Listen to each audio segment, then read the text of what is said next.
كفته بقى البانيه. عايزاكم بس تسمعوا كده، اسمعوا بس كده صوت الخرفشه. بصوا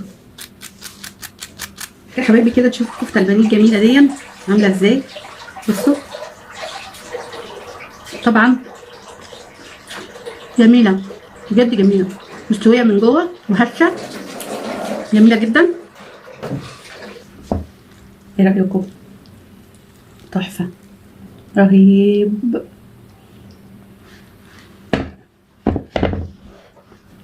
وكل ده بايه؟ ربع كيلو بانيه، ومش بانيه بقى، ده انا مطلعاه كمان من الهياكل. حبايبي بقى النهارده ده ايه؟ اقول لكم ده ايه. دي قطع الفراخ اللي انا كنت نزلت فيديو قبل كده على ازاي تستغلي الهياكل. ودي قطع الفراخ اللي انا مطلعاها من العظم بتاع الهياكل بعد ما باخد منه الاجنحه. ودي كده قطع اللي هي بتبقى عامله زي الدبوسه في صدر فرخه اهي. طبعا انا غسلاهم ونقعاهم في ميه وملح وليمون وزي الفل ومغسولين. هنعمل ايه بقى؟ هنفرمهم، وهنفرم القرن الفلفل الاحمر ده قرنين ونص كده اخضر، والبصلايه، واجي لكم تاني. بعد يا حبايبي ما فرمت الفراخ اهي بالشكل ده، ربع بانيه تقريبا يعني، ماشي. فرمته كده كويس اهو، وفرمت الفلفل والبصل هحطه عليه. وهعمل ايه بقى كمان؟ هكسر كمان بيضه،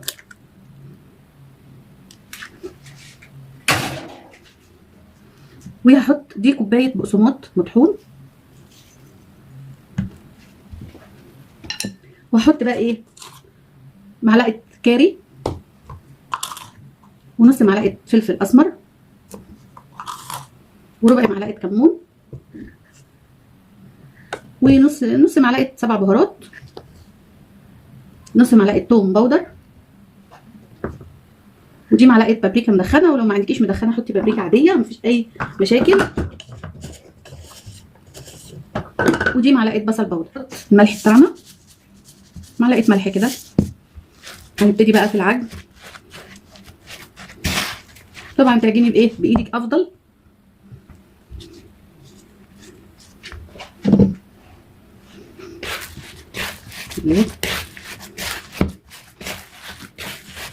شوفوا يعني ده بشويه اللحم اللي كان في الهياكل.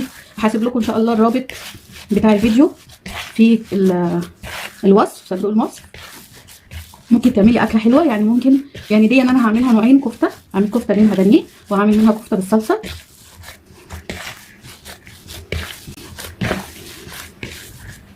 هنعجن بقى كده شويه حلوين عشان ماسك. هحط ايه كمان؟ حبه زيت صغيرين،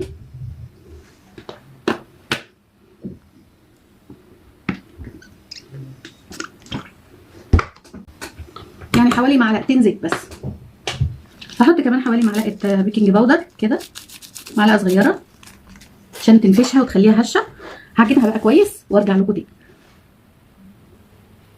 ورجعت لكم تاني يا حبايبي بعد ما عجنت الكفته اهي بقت بالشكل ده. بصوا ده طبعا البقسماط اللي هو الكريسبي اللي بيبقى عند العطار، وانا طحنته خليته ناعم. ودي بس شويه ميه اهما. هنعمل ايه؟ تبلي ايدك كده في الميه، هتاخدي من الكفته الحلوه دي صبعيها بقى زي ما انت عايزه. اهم حاجه تعمليها في ايدك كده شويه بس اهو. مثلا اهو هنعملها كده مدوره. بصوا ولا بيض ولا اي حاجه هنعوز ان احنا نحطها فيه ولا اي حاجه خالص اهو. وهنبتدي ان احنا نحطها في البقسماط.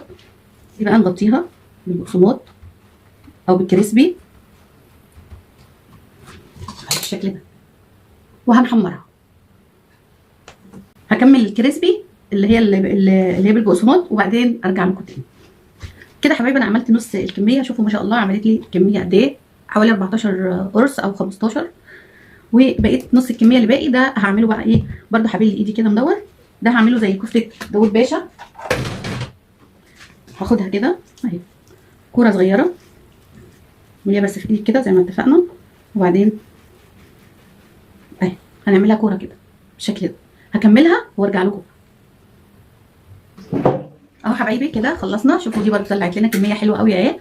ودي وكل ده من ايه؟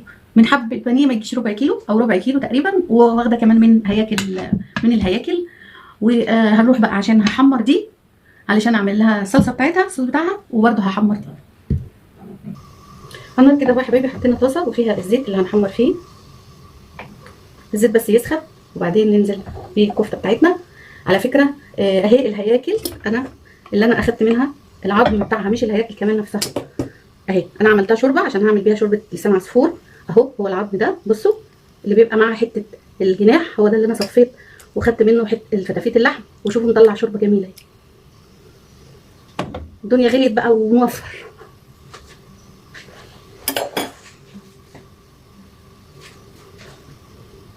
الزيت سخن اهو بتاعي، هدي النار شويه. هنزل الاول بالكفته دي.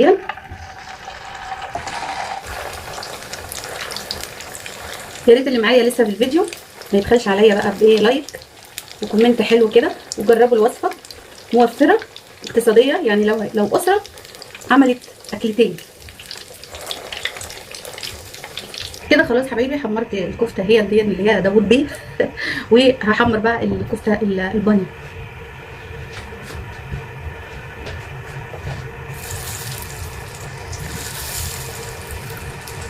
فيك تجهزيها كده بالطريقه دي وتحطيها في اطباق وتخليها رمضان، تبقى جميله جدا.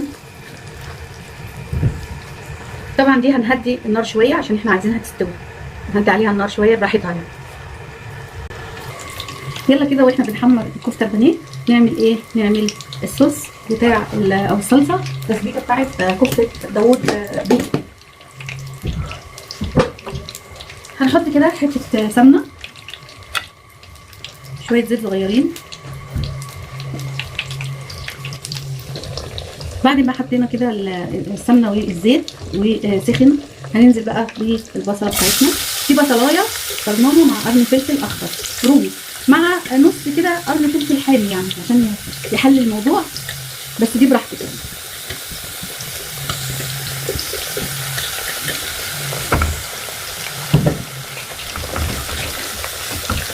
هنقلب بس بقى البصله طبعا زي ما كلنا عارفين لغايه اما نشم ريحتها كده هي والفلفل.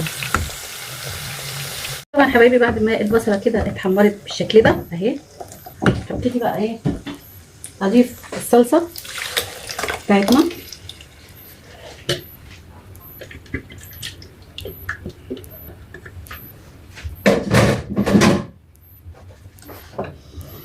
وهسيب بقى اما ايه الصلصه كده تتسبك شويه، مش هحط توابل الا لما تتسبك.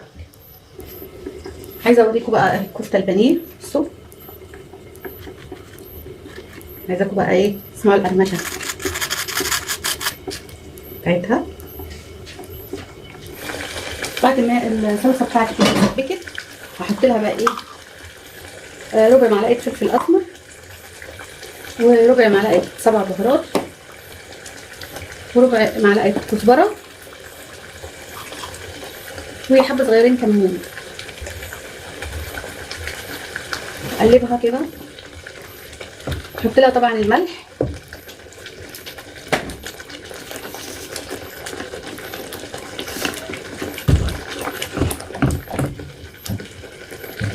هزودها بقى ايه الشوربه اللي انا كنت عاملاها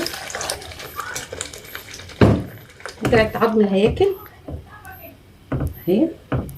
هحط لها بس حبه سكر كمان صغيرين علشان ايه الحموضه وكده تعادل الحموضه.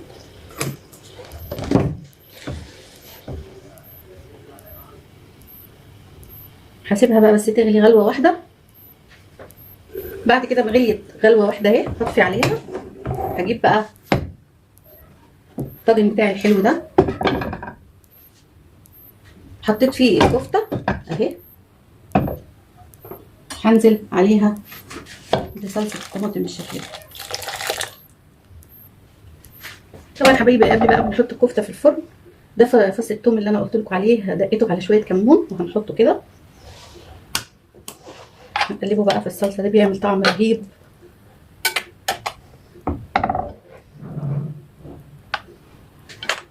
بالشكل ده. وهنيجي بقى هنا دي طماطم كده انا مقطعاها وده قرن فلفل، هنرص طماطم على وش الطاجن بتاعنا كده. وقرن الفلفل الجميل ده هحطه كده، وهحطها بقى في الفرن تاخد غلوه، وبعدين اولع عليها الشوايه. وادي الطاجن بتاعنا. بسم الله. بعد ما طلعناه من الفرن. ايه رايكم؟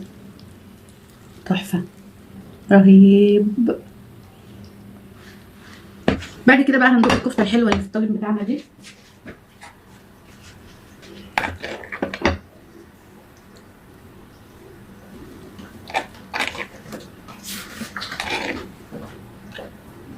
الصوص بقى بتاعها الرهيب ده.